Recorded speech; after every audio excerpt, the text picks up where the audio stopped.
ណៈពេលនេះយើងមកសុភាអ្នកដឹកតាមគាត់មកតាំងពីម៉ោង8បាទបងមែនអត់មិនដែរបងសบายចិត្តមក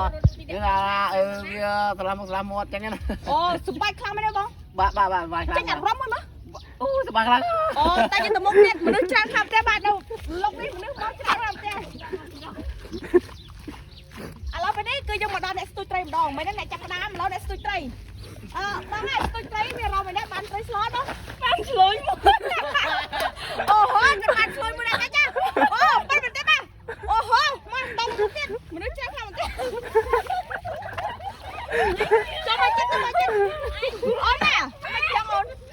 អូនកាត់អីអូនស្ទូចត្រីមិនបាត់មុខបាត់មាត់ទេបងស្ទូចត្រីម្ដងកុំទៅរត់លីងលោកឲ្យលោកបាត់ថងរត់លីងអូគាត់អៀនកាមេរ៉ាយើងទៅមុខទៀតអូតើបាត់បោទៅណាមួយហីបងសៀតបងអត់ទេខាងនេះចង់ខាងនេះអត់ទៅតែម្ដងបាទខាងនេះគេបានឆ្លុយមួយខាងនេះគេដុតក្តាមបានស៊ីច្រើនខ្លាំងទេបាទបងនេះអត់